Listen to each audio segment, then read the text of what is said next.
C'est l'épisode 108 de Show de cartes qu'on appellera l'épisode Rien que c'est une gosse. Parce que Yanakis, qui est en plein milieu de son déménagement d'un village à l'autre, pas trop loin de la rive sud de l'autre village au bout de la 20. Comment ça va, mon Yanakis? Bonne question, là, je sais pas. Tu sais, des fois, il y a des périodes dans ta vie que tu vis pas, tu veux juste survivre. Tu sais, que tu as l'impression que la seule chose que tu fais, c'est de brosser les dents puis prendre ta douche. Là. Fait que, Yannick, comme je disais à ma conjointe tantôt, j'ai l'impression que c'est la même journée qui roule depuis 2 semaines. ça s'appelle être une grande personne et s'acheter une maison, mon ami. Ah, C'est formidable. C'est une grande étape de l'âge adulte, ce que tu es en ouais, train de faire là. Et je t'en félicite. D'ailleurs, félicitations aussi de tes petites ouais. taches de peinture sur ton chandail. Pas pire, Pour hein? ceux qui nous écoutent sur YouTube, vous n'aurez jamais été aussi content de le faire. Et moi qui reviens de France, avant de repartir vers une autre destination, un printemps un petit peu intense, mais on relaxe. Et on espère que vous faites ça aussi quand vous nous écoutez. Ça soit on relaxe, on jase de cartes, on a du fun. Puis, il n'y a rien de stressant dans ce qu'on fait. S'entends-tu là-dessus? C'est une Jet grosse lag un semaine. peu, mon big. Ben là, je viens juste de revenir, donc c'est un peu difficile. Et le jet lag, là, Yanakis, là, c'est Oui, toujours, le pire, c'est toujours vers l'ouest. ok, oui. Alors, c'est quand tu arrives en France. Pour te donner un exemple, je suis parti mercredi soir, à 20h20 était mon vol. C'est un vol de 7 heures, donc tu arrives là-bas, puis il est, mettons, 9h quelques du matin. Euh, 3h quelques du matin pour nous. Mais là, tu as le soleil et tout le reste. Et moi, je dors pas dans les avions.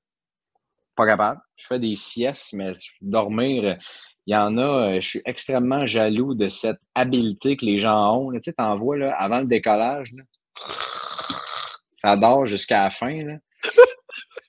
Ma femme fait partie de Ah ouais? ceux-là. Moi, je suis incapable, mon chum. Et c'est pour ça que j'ai trouvé ça aussi rough que ça, le vol en Australie. 14 heures avec pas de dodo, c'était quand même intense. Mais ouais, c'est ça. Fait que là, je suis arrivé en France avec exactement 15 minutes de sommeil. Ça, c'était quand même quelque chose. J'ai fait une petite sieste d'une heure et demie, je pense. Et le lendemain, je travaillais. Fait que là, je peux te dire que papa était fatigué un peu vendredi soir Ouais. après la première journée. Puis là, tu t'endors, mais tu sais, t'as beau être là-bas, puis il est minuit, mais tu sais, minuit moins 6, il est 6 heures le soir. Là. Fait que là, tu te couches, puis à un moment donné, tu te réveilles à 3 heures du matin. Puis, fait que ça va être moins pire aujourd'hui que ça l'était en arrivant là-bas. Mais c'est, écoute, hey, il y a la question.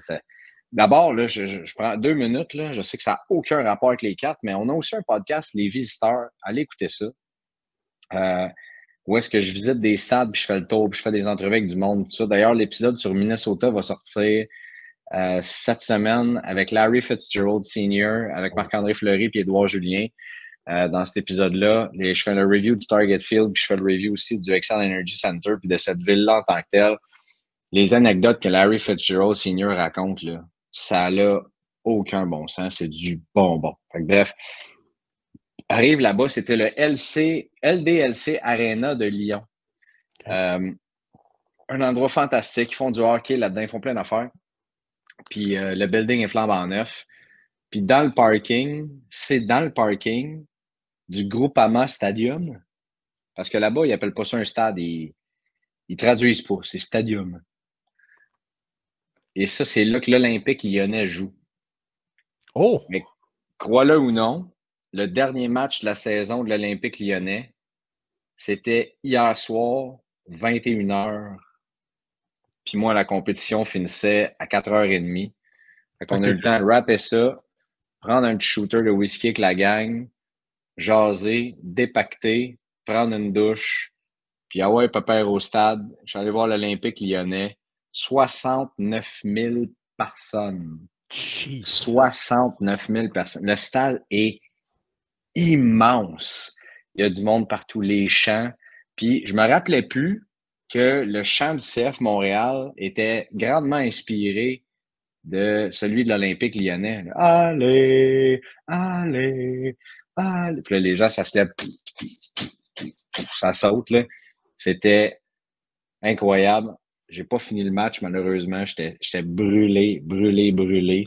Puis à un moment donné, quand tu animes un événement comme ça, un événement de CrossFit, tu sais, t'es comme sur le floor de compétition avec les athlètes, puis tu vis comme les mêmes émotions que les autres, puis la foule, puis tout ça, puis fait que t'es comme vidé émotionnellement, tu sais. Là, j'étais assis tout seul, je connaissais pas personne. Puis là, tu sais, à un certain moment donné, je dis, bon, regarde, j'ai fait le tour du stade, je peux faire un check, j'ai vu ça, j'ai vu un but, j'ai vu les célébrations, c'était quoi les chants, tout ça. Fait que je suis pas resté jusqu'à la fin. Puis malheureusement, le capitaine de l'équipe, Lacazette, a compté à la fin aussi. C'est lui qui a ouvert la marque au début, je pense à la 41e minute, mais en tout cas, il a scoré à la fin aussi. Fait que ça a été Fast and Furious en France, mon Yanakis, là-bas.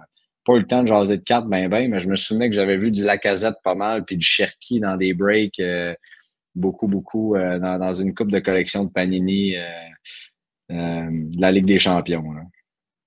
Quand même, quand même. Mais Greg, pour clore le dossier des gens qui s'endorment en avion, j'ai déjà compté la fois que je m'étais endormi dans un show de Slayer. Non, mais Debout. je m'attendais pas à ça. Debout. Dans un show de Slayer. Debout à l'Agora du Vieux-Port. Écoute, les premières parties, c'était seulement Soulfly et In Flames. C'était bien reposant. T'as vu cette tournée-là? Eh oui, j'étais là. C'était Oui. mon premier show de métal à vie. C'était Sérieux? au stade du Parc Jarry, au stade de tennis du Parc Jarry. In Flames, c'était mon band préféré à ce moment-là. Ah oui, l'album Colonie, là. Hein? Mais C'était non, bon, ça. fait qu'on avait été voir ça, puis je me souviens, on avait été dans le mosh pit pour Soulfly et pour In Flames, et quand est arrivé Slayer, tellement scrap, tellement démoli, je me souviens, il y avait une fine pluie, et je dormais debout. Papa était fatigué. Ouais, oublie ça. Hey, une fine pluie pour aller voir Slayer. Une fine pluie pour aller voir Slayer, puis qui joue Raining Blood. Hey. Moi, j'ai trippé. Hey, ça, c'était en 2001, cette tournée-là, je crois. Ouais, dans ce coin-là. Dans ce coin-là. C'était quand même. Moi, ça reste un des shows les plus. C'était probablement parce que c'était le premier, mais hey, Soulfly avec Max Cavalera dans le temps, c'était quelque chose, cette bande-là, qui était les deux frères de Sepultura, je pense, qui étaient dans ce groupe-là, qui était. Oh, wow! Quelle tournée! Quelle tournée incroyable! Tu t'es endormi là-dedans, toi. Puis là, tu peux pas dire, papa, là, parce que dans le temps, t'as le même âge que moi, donc ça fait 23 ans. Ah, j'avais 14 ans. Moi, j'avais 15 ans, c'est ça. Ouais. C'est ça. C'était mon premier show de métal. Puis je n'étais pas terrifié, mais mes amis m'avaient tellement dit. Mes amis m'avaient tellement dit que Slayer, c'était spécial, là, de voir du monde. Là, tu voyais du monde. Si vous avez jamais vu c'est quoi un show de Slayer en passant, je vous invite à aller voir ça sur YouTube. Il y a eu des documentaires sur les fans de Slayer, à quel point ils sont complètement fous.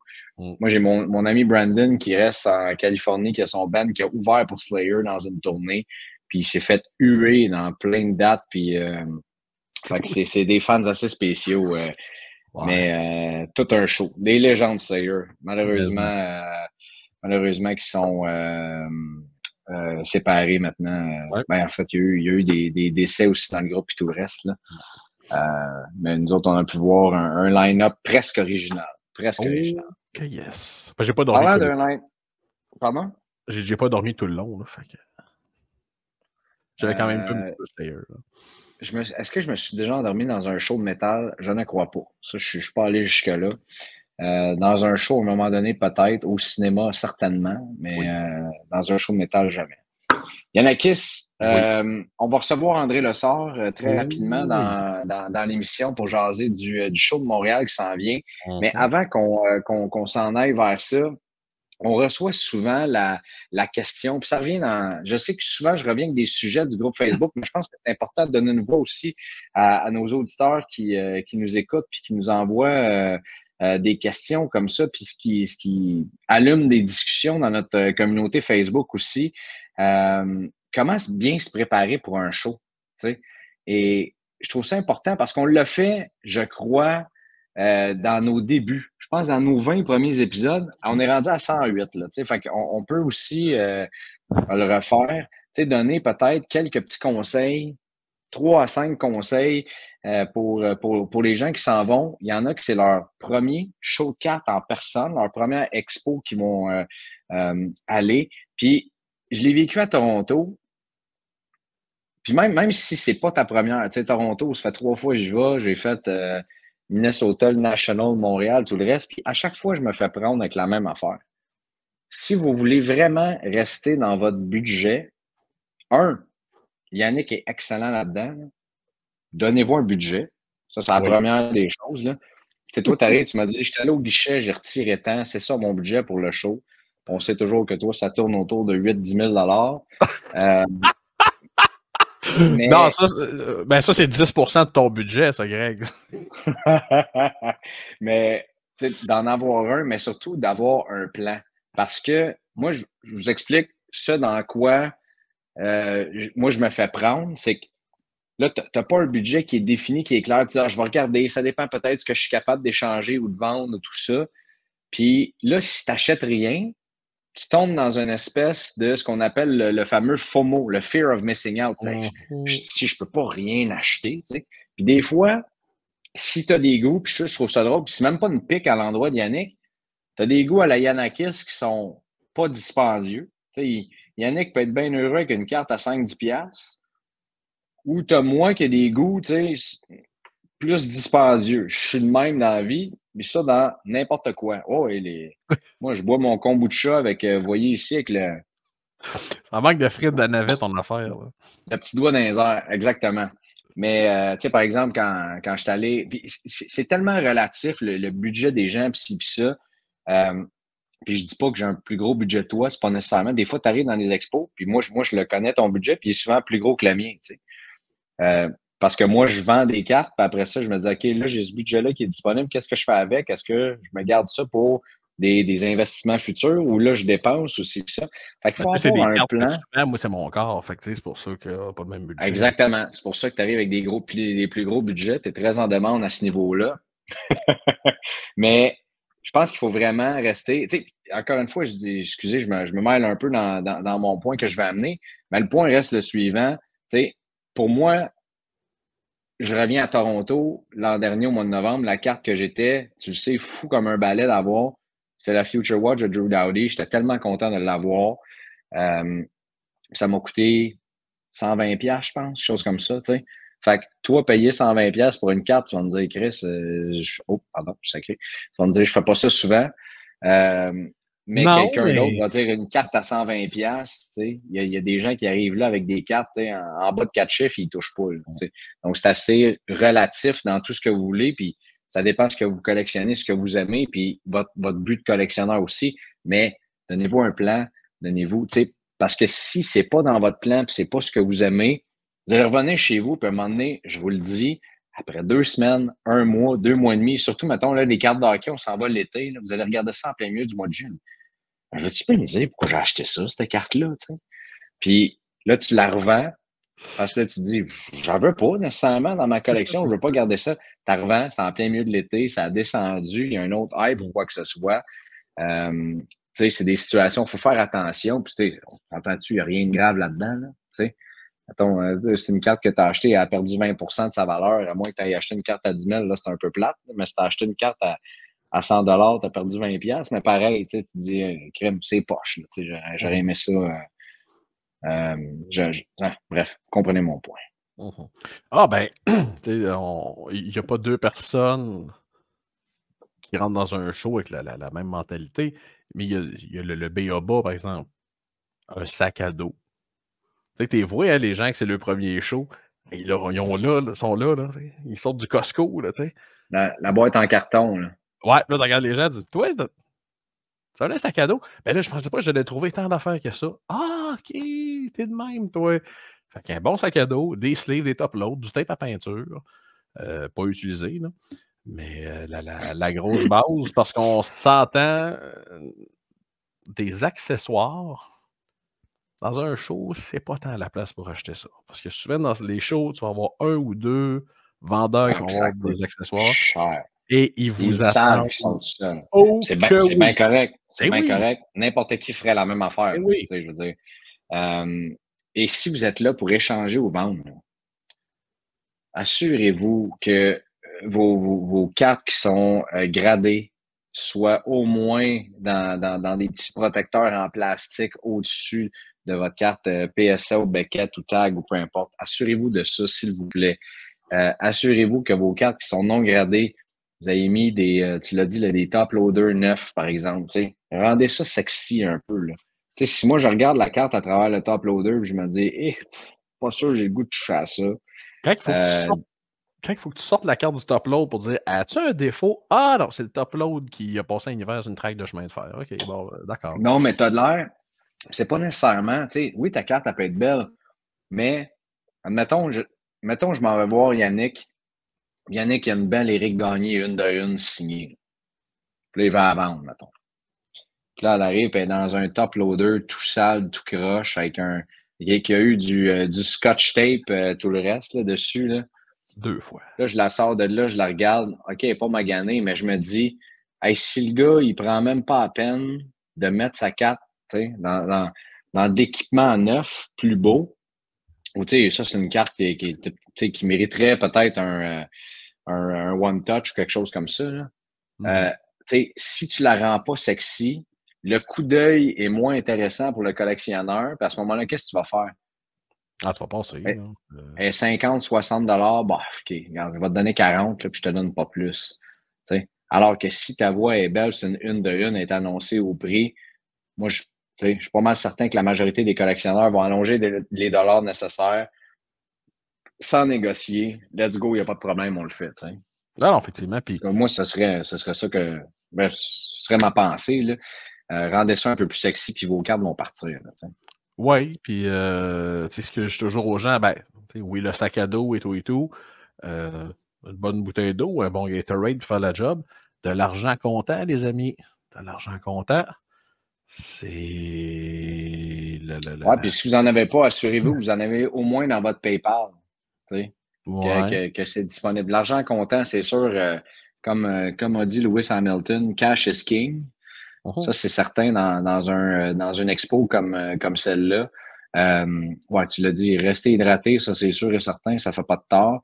C'est ça, regarde, on va tasser les affaires corporelles comme de se mettre du déodorant et tout le reste. Là, ça, je pense que c'est assez clair pour tout le monde, on espère. Oui. Mais sinon, faites vos devoirs sur qui vous collectionnez ou ceux qui font ça pour des investissements, par exemple. Là, les Canadiens sont éliminés, il reste, après ce soir, il va rester 4 équipes en séries éliminatoires. Donc là, ça va être intéressant d'acheter pour la prochaine saison, par exemple. Donc, faites vos devoirs sur qui vous voulez acheter, puis quels sont les prix de ces gars-là déjà. T'sais. Un petit exercice là, d'une couple de dizaines de minutes, là, en bas d'une heure. Là. Tu vas acheter du Wyatt Johnston, par exemple, le prix, c'est tant. Du Slavkovski, c'est tant. C'est pas le temps d'acheter du Johnston en ce moment. Non. Mais si tu vas en acheter, d'après moi, il va être très recherché au show. Slavkovski, il est où? Name it, les autres, Crosby et le reste. Faites oui, vous allez pouvoir vous retirer d'un côté, aller y penser comme il faut, faire vos recherches sur les prix. Mais si tu arrives en ayant déjà une idée en tête de ce que tu veux payer, tu vas être plus solide dans ta négociation. Puis n'hésitez pas, pour ceux que c'est leur premier show, là, moi je me souviens, les premières fois, dire Hey Greg, c'est facile pour toi de parler à du monde. Ben, pas tant que ça, honnêtement. Les premiers shows que je suis arrivé avec du monde que je connaissais pas, puis tout le reste, là, c'est difficile de négocier en personne. C'est pas la même affaire que d'envoyer des messages sur Messenger ou même sur eBay. C'est pas la même chose du tout. Là. Le vendeur est en avant de toi. Là.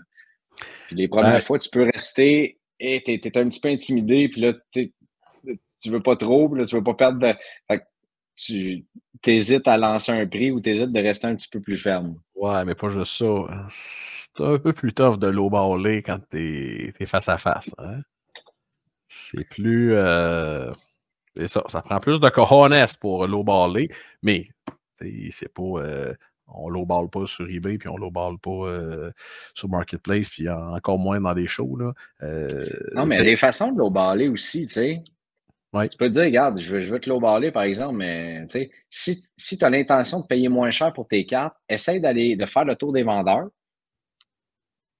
puis d'aller à table d'un seul vendeur, puis là, d'acheter toutes tes cartes-là, par exemple. Là, c'est plus intéressant. Tu en achètes 10, 15 cartes, mais je veux un meilleur prix. Habituellement, les gens vont dire oui, pas mal, tu sais. Oui, ça, comme dirait l'autre, c'est un fait, Jim. Mais il y a une autre chose aussi, là.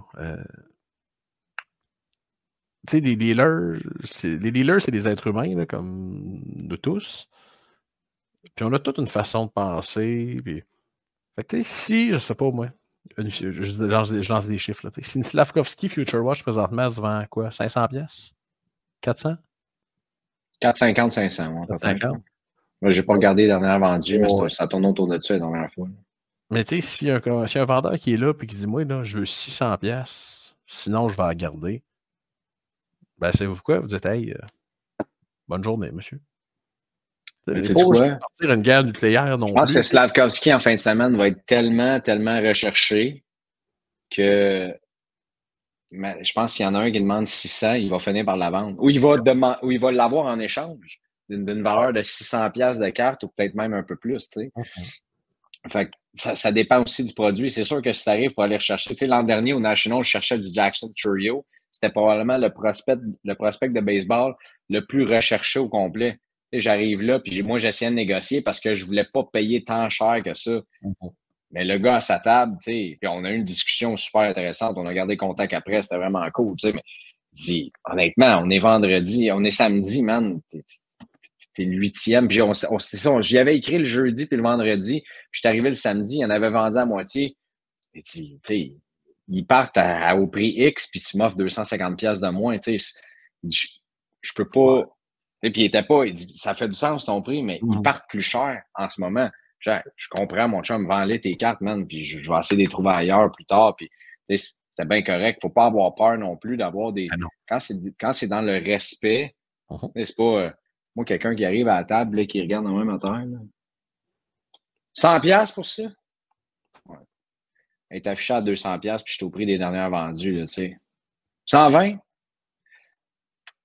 Hey, salut! Comment ça va? Passe une belle journée? Ouais. Hey, c'est des belles cartes, ça, que t'as ici. OK, cool. Hey, moi, j'ai regardé ça, tu sais, je serais prêt à payer 120$ pour ta carte, mettons, là, qui en vaut X, là, ou je sais pas trop quoi. Là, serais-tu prêt à prendre ça? Ouais, non, peut-être plus, tu sais. Peux-tu initier une discussion? En vente 101, on appelle ça établir une relation. Et ça, c'est simplement de demander hey, salut, comment tu t'appelles? Yannakis? Ouais, t'es donc bien beau. OK, parfait. Hey, t'as une tache de peinture là, à part de ça, ça va? Ouais, OK, cool. Jase un peu avec dans une petite minute ou deux, des fois, ça aide. J'ai hâte d'entendre ce que le grand Manitou des shows en Oh, sac! Ça va, mon beau? Ça va. Salut, les gars. Salut, André. André Lessard qui nous fait la grâce de sa présence. Et du turquoise aussi. Content. Ouais. Je suis content de couper une super journée ensoleillée comme ça pour venir faire un podcast. On t'a nommé et on a parlé du Sport Card Expo. La job est faite. Tu peux t'en aller maintenant. Good, salut! Je retourne me faire bronzer à Béderne. Là, c'est la saison des jambes blanches. Là, fait que... On ne se fera pas bronzer ben en fin de semaine, hein? Non. Disons que ça c'est 100 000 à l'heure. Même que il reste à peine d'essence dans le réservoir pour continuer, mais disons que on roule sur le MT avec le mythe qui reste 50 km une fois que tu n'as plus de gaz. Ça a l'air que le mythe est réalisé parce que j'étais MT plus, puis je continue à rouler. Tu suis une vanne, t'es dans l'aspiration, là. Tu dis, ah ouais, on va sauver le Mais comme disait Okoumé, pour savoir où l'on va, il faut savoir par où on est allé. Peux-tu faire une petite récapitulation de Toronto puis de Edmonton avant qu'on parle de Montréal? Toronto, on en a parlé un peu, mais on peut peut-être en reparler aussi maintenant que la poussière est retombée. Oui, sure. Écoute, de manière, mon poulet n'est pas prêt avant 45 minutes, 1 heure, fait que j'ai du temps pour vous autres, les beaux garçons. Ben, moi, je t'annonce que dans 45 minutes, ça va être terminé, cette histoire-là, mais tu peux quand même nous en parler. Écoute, commençons par ma saison des shows. On oublie Vancouver. on parle jamais de Vancouver parce que c'est pas le même promoteur. Fait que j'aimerais ça faire un petit clin d'œil sur Vancouver aussi. Puis en même temps, cette fin de semaine-là, j'avais New Jersey. Fait qu'on avait comme deux shows en même temps. C'est vraiment ça qui est parti le bal là, des shows de printemps. Fait que Vancouver, ça a super bien été. Des attendances records, encore une fois. C'est un show qui vaut vraiment la peine, les gars, à considérer venir faire son tour éventuellement. Là, c'est tellement beau, le setup, la ville, tout ce qu'il y a alentour. C'est un petit peu plus loin que Vancouver même, c'était Langley, mais ça reste quand même que c'est un show en or. Il y a tellement des belles trouvailles là-bas. Là, c'est vraiment quelque chose. C'est une place à découvrir si jamais ça vous tente de vous taper un voyage là, de show qui sort un petit peu de le traditionnel show typique. Ça vaut la peine. Fait qu'on a commencé avec Vancouver. New Jersey, c'était plus un show d'autographe. Fait que ça, c'était Heroes qui s'occupait de booker bien des joueurs de hockey là-bas. Pas axé bien sur le hockey, comme vous pouvez imaginer, mais ça reste quand même qu'on avait des super bons joueurs là-bas. On avait Eric Lindros, Dominique Hachek. J'avais une couple de gros cogneurs au New Jersey. Puis bon, c'est quand même une ville de hockey intéressante. Une semaine et demie après, ben, on mettait ça full régime pour arriver, pour se préparer pour Toronto. Toronto, quelle bébête en soi. Sans niaiser, je pense qu'on pourrait remplir un autre hall. C'est démesuré. C'est le plus gros show de printemps ever en 24 ans. Wow. Vous avez vu par vous-même, je veux dire, écoute, c'est rien comparable à octobre. De toute manière, le show d'automne est toujours un petit peu plus populaire que le show de printemps. Par contre, on va comparer des pommes, des oranges. C'était le meilleur show d'automne ever. Puis là, c'était le meilleur show de printemps ever. Fait que c'est sûr, si tu veux faire la comparaison entre les deux, il y en a pas. Il faut pas penser que c'est le même show. Comme vous pouvez voir aussi par les invités, par le corpo, printemps égale un petit peu moins un petit peu moins, mais finalement, ça s'est avéré que la réalisation de Steve Mendy puis moi de vouloir expandre encore plus que juste le hockey au niveau des invités, au niveau des marchands, on le voit là. On le voit que la réponse, on l'a.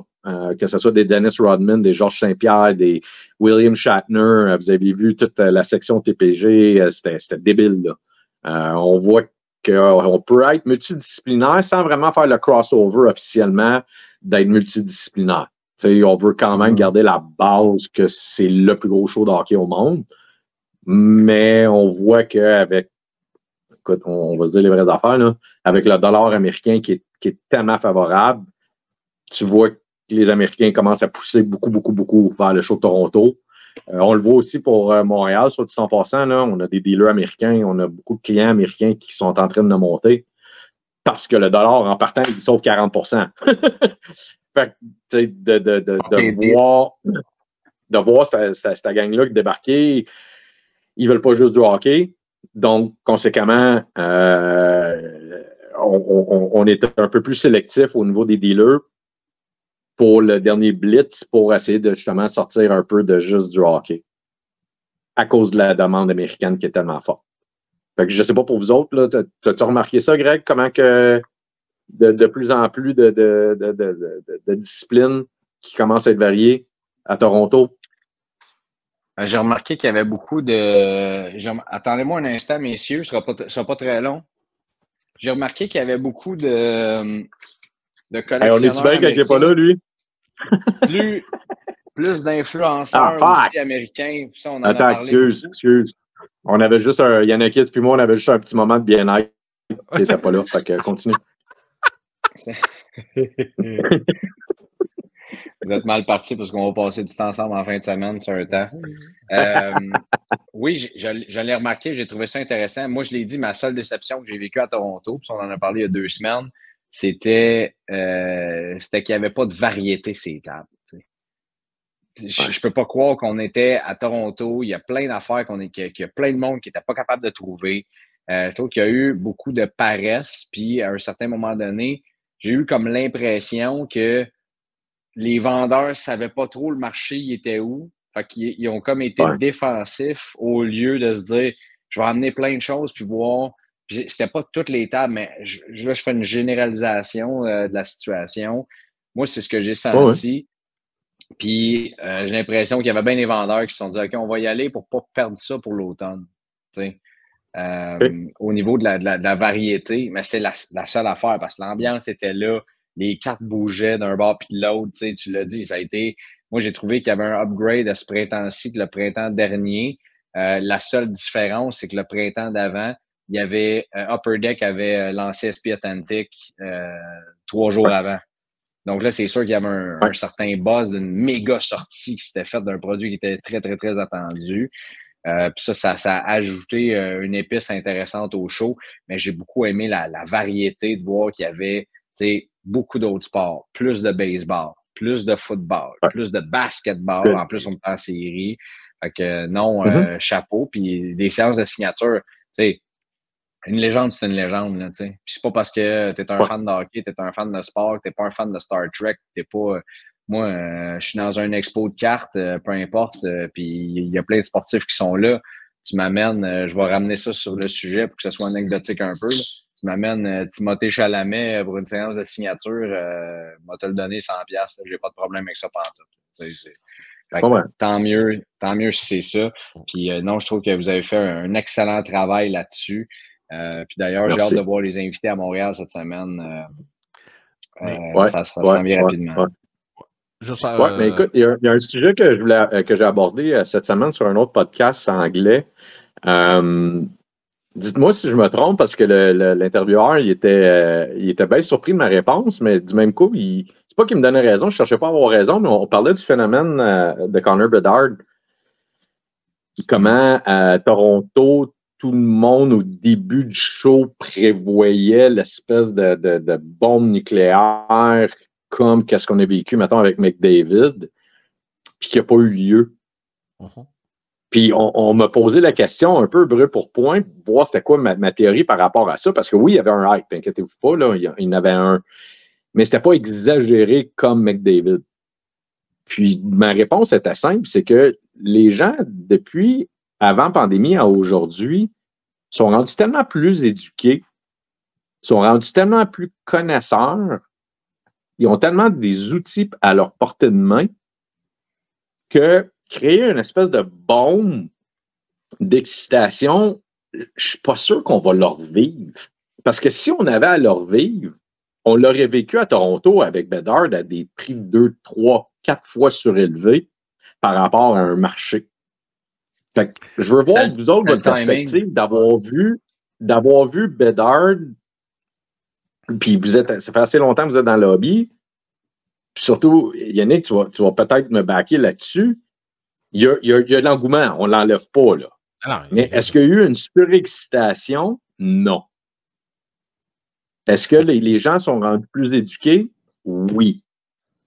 Est-ce que c'est quelque chose, toi, Yannick, là, que tu vois justement en arrière d'un comptoir à longueur de journée?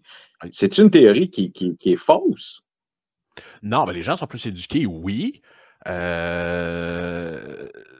Je te dirais, pour Bedard, il y a beaucoup de gens là, qui attendent un mois de juillet, mois d'août. Ils disent, ça va baisser, ça va baisser. Moi, depuis le début, je dis aux gens, ben, ce sera plus le rendu où c'est là, ça baissera plus. Là. Ça va toujours être une carte pas gradée qui va se vendre 500, 550, 600. Non, puis le championnat du monde, c'est pas pire, là, sa performance à date. Là. Qui l'avait calé? Ouais. Et voilà. Mais, puis il reste une chose, il y a bien du monde qui... Je sais pas si c'est propre au hockey, là. Beaucoup de gens qui sont comme allergiques à cette over-hype-là. Ah, je suis assez écœuré d'entendre parler de Bedard. Oh, le maudit Bedard. Ben voyons, pourquoi? Pourquoi? Je sais pas. On n'avait pas connu ça que Lafrenière dans le temps, là. C'est sûr que si Lafrenière s'était appelé Johnston Murray, peut-être que ça aurait été différent, là. Mais attends, là. T'as la fille qui était très, très, très en grande demande. Oui, le first overall, mais c'était peut-être pas le même. Oui, je vais le dire, ça va faire mal. Peut-être pas le même talent que Bedard au niveau excitation de voir le même type d'athlète. Moi, je trouve qu'on ne compare pas les mêmes joueurs avec les mêmes skills. Ça, je suis d'accord. Mais il y avait un aspect francophone. C'est bien plus électrisant de voir Bedard que de voir la fille. Oui. Sauf que la fille, ces temps-ci, me donne tout un show, là, mais... Ouais, mais tu sais, oui, je suis d'accord, mais moi, je parlais de la surexcitation de... Moi, qu'est-ce que j'ai connu depuis Bedard qui a fait le même boom, c'était McDavid. Y a-tu quelqu'un entre McDavid et Bedard en termes de joueurs comme électrisants? À la sortie, je pense pas. Ah, Matthews. Caulfield. C'est ça, je parle. Ouais. La Future Watch de Caulfield, puis tu as eu Austin Matthews avant, mais là, je n'étais pas dans le hobby à ce moment-là. Ouais. Mais, tu sais, Lafrenière, lorsque sa carte est sortie, tu sais, le timing fait foi de tout dans le hobby. Si. Tout. Et, tu sais, la surexcitation n'a pas pu être là parce que le show était trop longtemps après la sortie. Et moi, je pense qu'il y a beaucoup de vendeurs qui sont mal préparés. Je m'explique là-dessus. Ce que tu avais sur les tables, tu avais des line-up de Young Guns toutes non gradées. Mais on le sait que si tu en as 10-12 sur ta table, c'est que tu en as probablement sorti 20-25 puis que les autres sont tous chez PSA actuellement ou chez Beckett. Donc, il y en avait beaucoup comme ça, des cartes. Il n'y avait pas de PSA 10 au show de Toronto. Il n'y avait vraiment pas beaucoup de Young Guns PSA 10 à Toronto. Et les Blackhawks étaient déjà éliminés. Les Leafs, c'était en série. Fait qu'Austin Matthews, c'était liquide là-bas, mon chum. Là.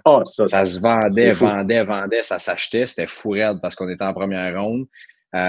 Donc, Austin Matthews, ça se vendait super bien.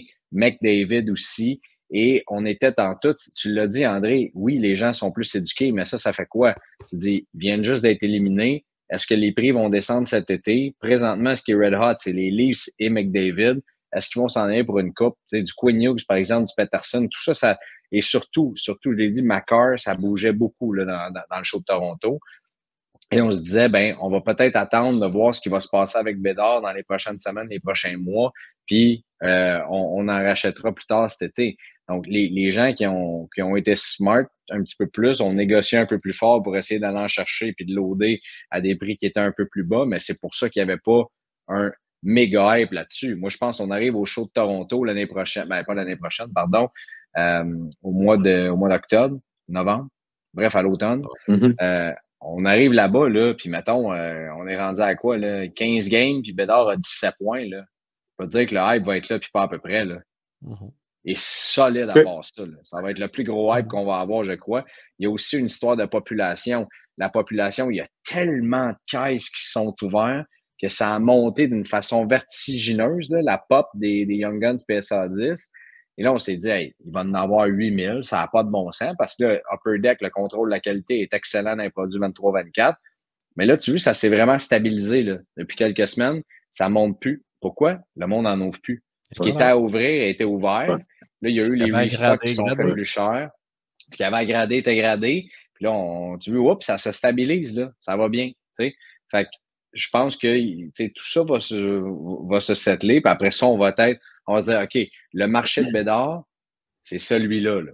On est ici. Là. C'est ça notre ligne de base. Fait que je pense que c'était plutôt dans une histoire. Tu as raison dans ce que tu dis. C'était pas la folie furieuse sur Bédard à ce moment-là, parce qu'on était plus dans une phase d'analyse, je crois. Puis Yannick, si je me trompe pas, ça a fait la même affaire quand McDavid est sorti parce qu'il s'est blessé à son année recrue.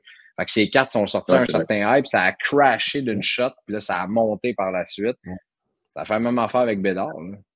Hey André, avant que je l'oublie, juste dire, continuer le point que Greg disait tantôt, puis ce que tu parlais du show du printemps, tu sais, sur le fait que les dealers, patati patata, je pense qu'il y a beaucoup de dealers qui vont au show du printemps pour pouvoir être là à l'automne. Tu sais, puis ça, le nombre d'années que je vais là. Non, mais des fois, les gars sont comme. Ils ne perdent pas leur priorité s'ils ne viennent pas en passant. Non, mais ce que je veux dire, c'est que c'est chaud du printemps. Tu sais. J'ai l'impression que les dealers ont toujours eu des attentes plus basses pour le show du printemps. Mais là, ce show-là, je viens comme monter à bord. Là, je pense que. Ben, pour les dealers qui se questionnaient, je pense qu'on l'a remis en pleine face, là, dans le sens qu'on a quasiment doublé l'attendance du dernier show printemps 2023. Là. Ouais, du monde, ça a ceux pas qui ont de bon voulu sens, rester là. chez eux en minimisant le show, regarde, c'est libre à eux, parce que de mon côté, qu'est-ce que j'ai eu comme écho, c'est que les dealers ont frappé des coups de circuit encore, là. C'est des dealers très contentés du show du printemps, que la vieille mentalité, que c'est un petit show, puis que il y aura moins de monde. Non. C'est ça, ça change. Merci. Là. Ça change. Ça change. Puis, écoute, c'est ça, pour continuer un peu le train d'idées de ce que tu viens d'aborder avec les Leafs. On est un peu bénis des dieux du hockey parce que et les Leafs étaient en playoff pendant le show de Toronto, puis une semaine après, les Oilers étaient en playoff pendant le show d'Edmonton. Il y avait de l'amour dans l'air pour leur équipe. Là. C'était hot. Là.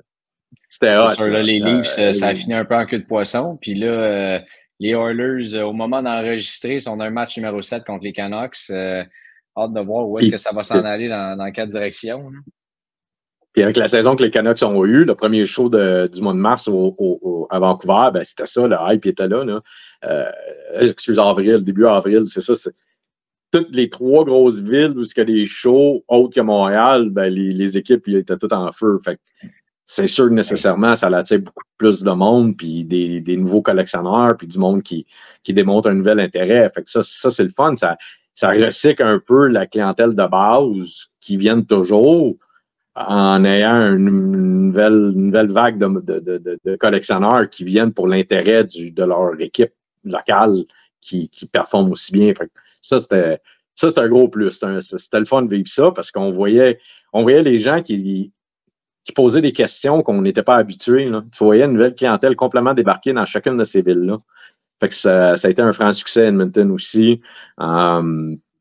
Toujours le fun de voyager, puis de faire ces villes-là, puis de rencontrer du nouveau monde, puis d'avoir le niveau d'intérêt, puis dans les prairies, là, le Edmonton, par exemple, oui, c'est des fans des Oilers, mais c'est très fan hockey, Team Canada, rouge et blanc, ils portent ça avec fierté, l'équipe nationale. Fait que tous ceux qui ont joué, que ce soit des légendes ou des joueurs actifs, Hockey Canada, c'est très fort dans le sens que il y a une belle synergie qui se fait entre les collectionneurs vintage et les collectionneurs actifs de diversifier leur champ d'intérêt autre que juste les Oilers, exemple. Ouais. Tandis que Vancouver, c'est très Canucks, puis Montréal, c'est très Canadien. On ne se le cachera pas. Mais quand tu arrives dans des villes comme Edmonton puis Calgary, ils ont un petit show, là, mais le niveau d'intérêt il est différent. Puis c'est quelque chose qui sort de l'ordinaire, mettons, quand on fait ces shows-là. Là. On a-tu hâte d'ailleurs que les Canadiens s'en aillent en série, que ça mette un hype comme ça dans le hobby? Puis moi, j'ai hâte de voir ça. J'ai tellement ça serait hâte. Le fun. Ça serait le fun. Ça va arriver. on a sur papier, on a tout, mais c'est juste la réalisation de faire la recette gagnante. Il manque 2-3 éléments. Vraiment, on pourrait jamais être un cup contender d'ici les 3 prochaines années. Ben, jamais, c'est un gros mot, là. Mais faire les playoffs, ronde 1, ronde 2, ça serait intéressant. Là, ça ferait du bien à la ville. Là. Puis là, pour en fin de semaine, parce qu'il nous reste une couple de minutes seulement, mais pour en fin de semaine, commences-tu à sentir la frénésie? Tu as les grosses signatures qui vont être là. Monsieur Yvan Cournoyer, Éric Gagné, Alex Kovalev. Là, c'est le moment aussi où Yanakis va rencontrer Mike Richter. Ça va être la folie. Écoute, c'est une espèce de balle courbe je pense, peut-être en étant un des meilleurs line-up des 15 dernières années qu'on a eu à Montréal. En termes de joueurs, c'est du pesant. C'est du pesant. Je le sens. On dirait que l'annonce d'Éric Gagné est venue boucler le show d'une manière de dire OK, c'est le Expo Card Sport, c'est Sport Card Expo qui débarque à Montréal. Puis pourtant, Éric a déjà fait d'autres séances de signature dans des boutiques, puis ici au Québec, mais on dirait d'avoir fait le clin d'œil sur une méga vedette autre que le hockey a vraiment été bénéfique pour l'Expo Card. Là. Ça a frappé. Ça a frappé, je suis content que ça a frappé. On le sent, les gens sont excités. évidemment, Kobe, c'est sa première séance de signature publique à Montréal. Fait que ça fait des siens. Un Mike Richter, que Montréal, on aime donc nos gardiens de but. USA Hockey Hall of Fame, d'après moi, d'ici les 2 prochaines années, il va être intronisé dans le Hockey Hall of Fame. Coupe Stanley, Greg Ludwig pour les maniaques des Coupes Stanley du Canadien, Coupe 86. Il n'a jamais fait de séance de signature non plus à Montréal. Fait qu'on on a sorti une coupe de lapin de notre chapeau, là. Puis, Yannick, avais-tu une question? Non, moi, écoute, je vais réunir toutes les parcelles d'énergie qui vont me rester pour pouvoir aller rencontrer Mike Richter. Tu connais un autre monster à je sais pas quoi, là.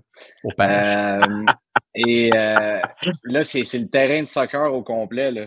Rappelons-le, là, on a vu dans une autre itération le terrain de soccer qui était coupé à cet endroit-là où le show aura lieu au Centre sportif Bois de Boulogne, mais là, c'est encore plus gros, le terrain au complet. 3 jours. Ça rouvre à quelle heure vendredi? À 2 heures. À 2 heures? OK. Oh. Ouais. Excellent. Ouais. Pour les VIP, évidemment, puis 3 heures pour les réguliers, excuse. J'ai toujours VIP dans la tête, là. C'est 3 heures pour l'émission générale, mais 2 heures pour les VIP. Hâte de voir ça. Moi, avec 2 heures à moins, ça va l'air de quoi vendredi?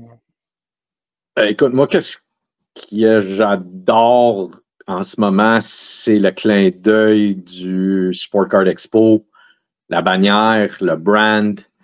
Il va y avoir un stage où est-ce qu'il va y avoir de l'animation en rafale. À tous les heures, il y a toujours une activité, que ce soit une période de questions-réponses avec chacun des invités. Ça, c'est totalement différent. On a beaucoup mis l'emphase sur les jeunes collectionneurs parce qu'on a des breaks pour les jeunes. On a des giveaways qui est commandité par eBay. Il va y avoir des panels, un petit peu qu'est-ce qu'on avait fait à Québec, mais panel avec modération. On a tellement d'activités surprises en fin de semaine que je pense que le monde va dire bon, let's go. Il est à temps qu'on a le reflet de c'était quoi cette bibite-là du Sport Card Expo. Il est là. On a mis la totale. On a mis la totale. Fait que pour moi, le côté familial était super important. Yves, Steve Mendy, Mikey, c'était comment est-ce qu'on peut faire que les gens sentent que c'est pas juste un salon de collectionneur, mais une activité familiale. Puis c'est là-dessus qu'on a vraiment travaillé d'arrache-pied pour être capable de rendre vraiment une espèce de mégaphone enfant, relève, qu'il faut pas que les gens ont toujours en tête qu'on dirait un salon de collectionneur, c'est pour les gens qui ont beaucoup d'argent et qui cherchent la grosse carte. Il fallait essayer d'enlever ce stigmatisme-là pour arriver et dire, regarde, viens comme dans les années 90 compléter des sets. Viens rencontrer des dealers qui sont agréables. Tu sais, à Montréal, on a ce côté convivial-là que on n'a pas cette prétention-là comparativement à tous les autres marchés de dire, ben là, tu charges des cartes à 5$, 10$, reste chez vous. À Montréal, c'est ça qui est le fun, c'est qu'on peut prendre le temps de dialoguer avec les dealers. Mais non, il n'y a pas de mauvais budget. On veut que ces jeunes-là viennent, c'est eux autres la relève. C'est eux autres la relève. On peut s'en occuper. C'est là que je veux vraiment dire au monde at large, venez en famille. Il y a des activités. Bien fait à Québec aussi, avec les breaks que Johan et Georges avaient fait, notamment Georges qui signait ses cartes, qui donnait ça aux collectionneurs. Les jeunes kids, les jeunes collectionneurs, je pense que ça avait été très, très bien fait aussi. Puis je suis content qu'on puisse voir ça à Montréal également. Oui, puis évidemment, on n'enlève pas le côté dealer, qu'on n'a jamais vu autant de dealers qui viennent de l'extérieur. On a des gars des Maritimes, de l'Ouest canadien, des Prairies, des Américains. C'est ça qui va faire que ça va être beaucoup plus intéressant pour l'acheteur de voir l'offre qu'il va avoir sur le plancher comparativement à ce qu'on était déjà habitué dans le passé. Fait que ça, pour nous, c'était quelque chose qui est important, évidemment. On priorise nos amis montréalais, québécois, puis ils ont toute leur place, inquiétez-vous pas pour ça. Mais c'était aussi d'ouvrir les horizons, de dire, écoutez, là, on est une bannière, on est des franchisés, on a une espèce de moule qu'on suit. Ben, amenons-le à Montréal également. Fait que je vous invite vraiment de vous déplacer, autant gros collectionneurs que petits collectionneurs. Il n'y en a pas. Il n'y a pas de stigmatisme là-dessus. Faut pas se voir comme à l'extérieur du monde des collectionneurs. T'sais. Comprenez ce que je veux dire? Il faut se voir qu'on fait partie de ce monde-là puis qu'on est un marché, nous autres, avec, puis un gros marché de cartes. T'sais. Puis, je suis certain que. Le petit gars qui achète sa carte à 5$, c'est aussi important que le gars qui achète sa carte à 5000$. Hein? Dites-vous ça. C'est relatif à ton budget. Tellement. Puis le petit gars qui achète une carte à 5$, c'est probablement lui qui va venir te voir une couple d'années. Puis, tu sais, je veux dire, les histoires de collectionneurs, il y en a comme ça. On a reçu Anthony Fournier il n'y a pas si longtemps que ça. C'était un collectionneur. Il collectionnait Kevin Fiala. Là. Il y avait des cartes ici et là, à gauche, à droite. Il a fini par tout ramasser ça. Il a vendu, il a acheté, il a tradé, il a ci, il a ça. Là, il y a une carte dans sa collection, c'est un Exquisite de McDavid. Je t'en remercie. C'est le build-up que tout le monde fait qui sont. Puis t'es pas obligé de faire un build-up aussi. Si toi tu veux finir des sets, t'es à toutes les sets. C'est ça aussi, c'est aussi fantastique. C'est ça la beauté du monde de la collection. Tu peux finir par acheter un chandail signé de Chris Chelios. C'est un beau, par exemple. C'est un beau. Moi, je suis encore, écoute, je manque de sommeil encore. Hein. Je suis traumatisé du fait que tu as mis ta main dans la poche. Là. Ça, je te le dis. Hey, là, deux fois en plus. Deux fois. T'es le seul kiosque où est-ce que j'ai dépensé au show de Toronto. Sérieux? Une POC de Luc Robitaille puis le chandail de Chris Chelios. C'est hot. C'est très hot. Je suis content. Ça dit en passant, juste lancer un petit clin d'œil à une compagnie sœur, Premium Autographe, qui amène tous les joueurs en fin de semaine dans leur kiosque. Ils font une vente d'été. Tout ce qui est dans le kiosque est à 50% de rabais. Fait que ça s'est passé déjà le mot. Je vous dirais, c'est le temps d'acheter un chandail signé ou un encadrement ou un article autographié, authentifié par Premium. À 50%, ça sera jamais vu encore. Fait que je vous dirais que si vous aviez de l'intérêt sur un des produits, venez voir ça au show parce que rendu un lundi matin, la vente n'existe plus. Puis les jeudis de cette semaine, elle n'existe pas. C'est vraiment un show spécial pour donner le coup d'envol pour l'Expo Cartiport à Montréal. Fait que venez voir la patente. Puis n'oubliez pas, juste à côté, on va avoir notre Yvon Barrette national, Denis Lemieux. On va entendre en rafale sa phrase fétiche. Fait que vous allez rire parce que tout le monde veut l'entendre. Mais à un moment donné, quand ça fait 353 fois que tu l'entends, c'est ça. Fait que venez voir aussi notre Denis Lemieux national. C'est qui le passe en entrevue, lui, déjà? C'est un wannabe. Comment il s'appelle, non? Comment il s'appelle? Langue Ça a l'air c'est un douchebag, là. Ah, mais ça, on savait déjà, là. Ouais, c'est toi, hein. Moi, je fais 2 entrevues, si je ne m'abuse, ce week-end. Yvon Barrette et ça, c'est quoi? C'est un honneur, Yvan Cournoyer. Est-ce que je vous ai compté quand je suis arrivé au stade, au Target Field à Minneapolis? Hey. Attends, dans ton histoire, Pierre Larouche aussi, mon homme. Tu fais l'entrevue avec Pierre Larouche?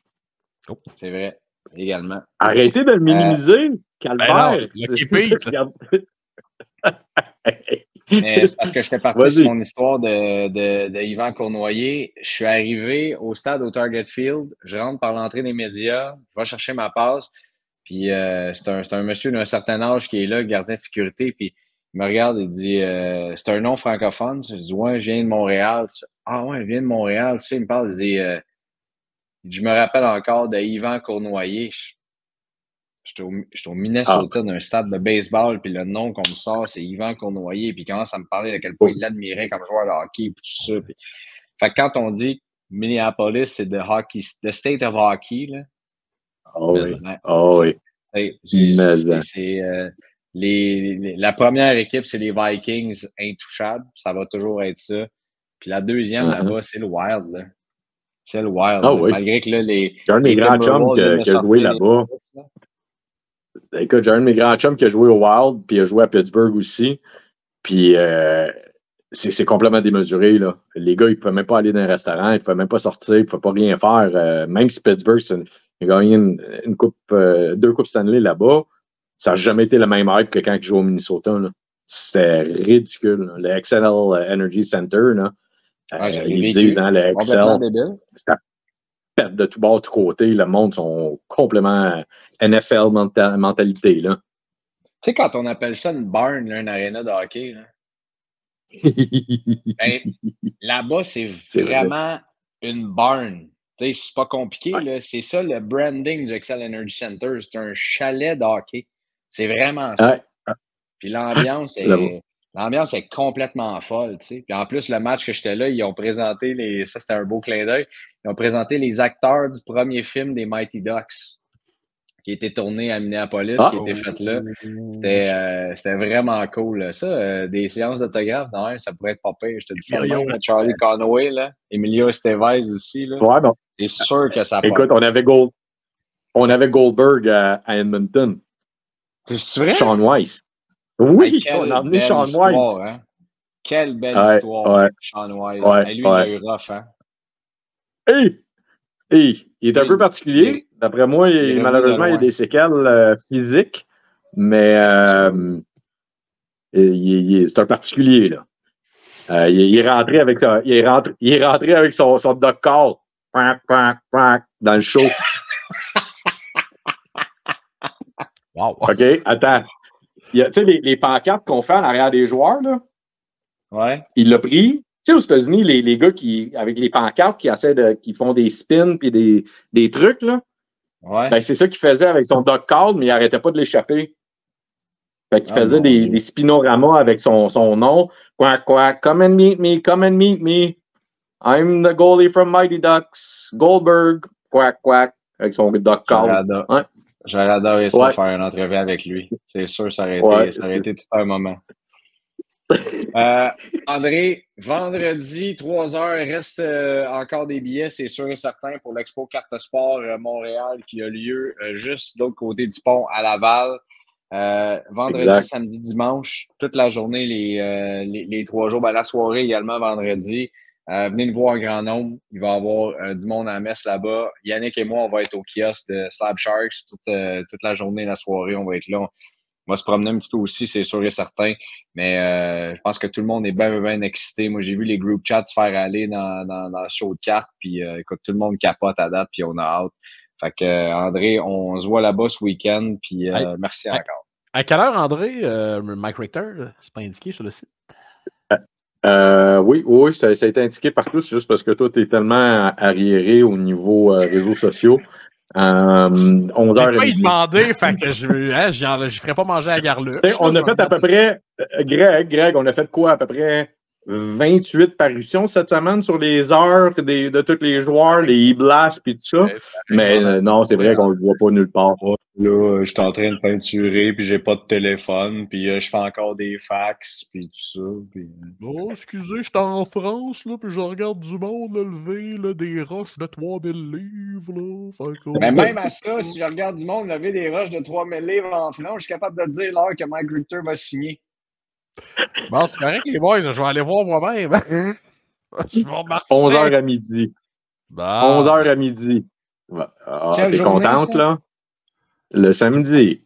Je suis le content. Samedi, 11h à midi. C'est à quelle heure que... Oui. C'est à quelle heure que Yanakis le rencontre, là? À 1h30. Bon. Bon, OK. Samedi, parce qu'il va partir du show à midi, fait que à 1h30, Yann.